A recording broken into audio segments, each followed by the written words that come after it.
kelenjar kulit terdiri dari 4. Yang pertama, struktur kulit, kelenjar keringat, kelenjar sebasia, dan fungsi kulit. Kulit dikatakan selimut karena dapat menutupi permukaan tubuh. Fungsi kulit sebagai pelindung dari berbagai gangguan dan rangsangan dari luar. Struktur kulit ada 3. Yang pertama itu epidermis, dermis, dan subkutis. Yang pertama, kulit epidermis. Sel-sel epidermis disebut sebagai sel keratinosit. Fungsi epidermis yaitu memperoleh zat-zat makanan dan cairan antar sel dari plasma yang merembes melalui dinding-dinding kapiler dermis ke dalam epidermis. Epidermis sendiri tersusun dari beberapa bagian sel. Yang pertama, lapisan tanduk atau stratum corneum. Merupakan inti selnya, sudah tidak ada atau sudah mati, sudah terdapat zat keratin. Yang kedua, lapisan bening atau stratum lucidum. Pada stratum lucidum, bentuk selnya pipi dan hanya terdapat pada telapak tangan dan telapak kaki. Yang ketiga ada lapisan berbutir-butir atau stratum granulosum.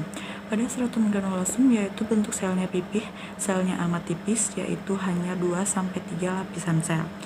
Yang keempat ada lapisan bertaju atau malpighi atau stratum spinosum. Pada stratum spinosum bentuk selnya juga pipih.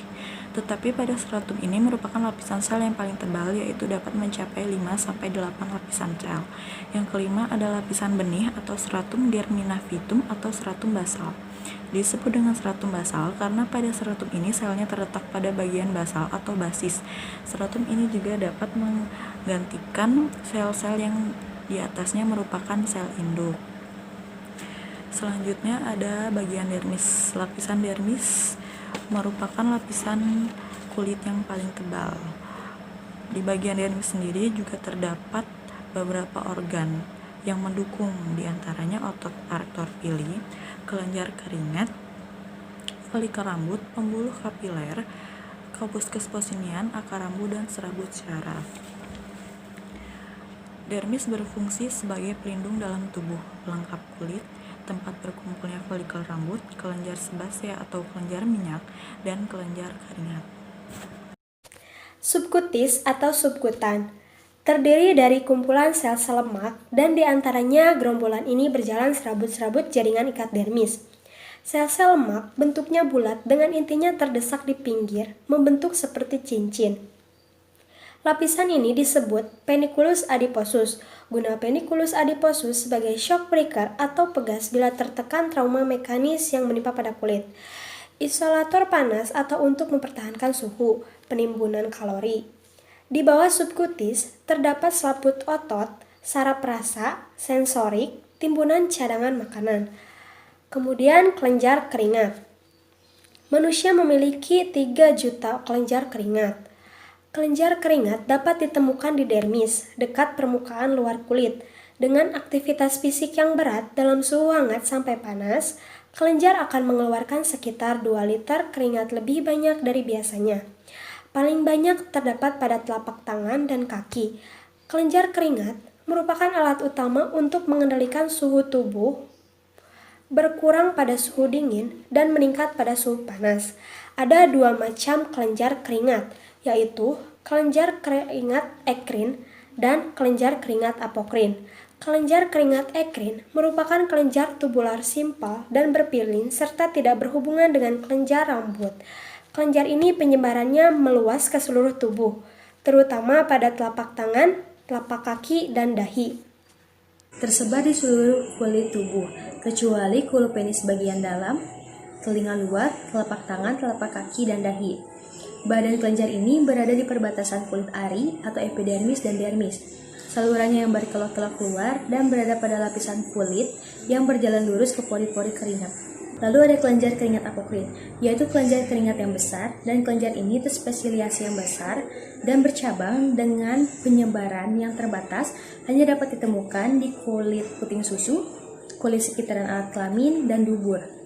Diproduksi sesuai kebutuhan dan kebanyakan untuk hormon seks. Dan kelenjar ini juga terletak lebih dalam dan kedua salurannya berbelok-belok kemudian lurus menuju epidermis dan bermuara pada folikel rambut. Ketiga yaitu kelenjar sebasea. Sebum tidak memiliki saluran dan tidak bisa keluar sendiri. berhubungan dengan folikel rambut yang bermuara dalam sebuah folikel rambut.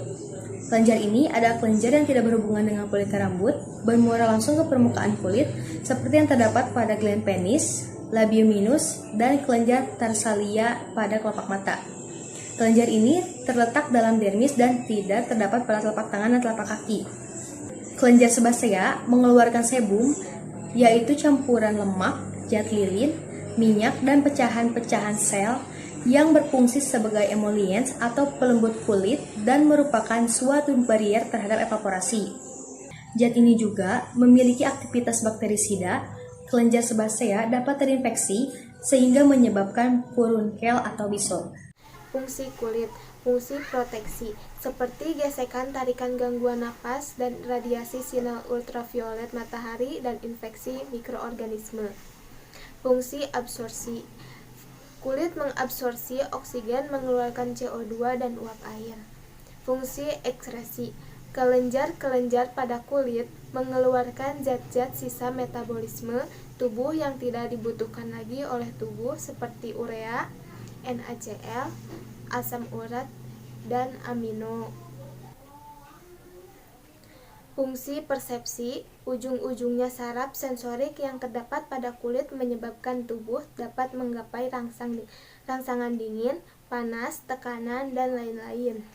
Fungsi pengaturan suhu tubuh, jika udara panas, maka kulit akan mengeluarkan keringat lebih banyak. Fungsi pembentukan pigmen. Pigmen ini dinamakan melanin. Jika melanin yang dihasilkan terlalu banyak, maka kulit akan berwarna hitam. Fungsi keratinisasi, lapisan ini banyak mengandung sel keratin yang tidak mengandung air, elastisnya kecil sehingga efektif mencegah penguapan air, lapisan selalu mengelupas. Fungsi pembentukan vitamin D, dengan bantuan sinar matahari mengubah dihidroksi kolesterol pada kulit menjadi vitamin D.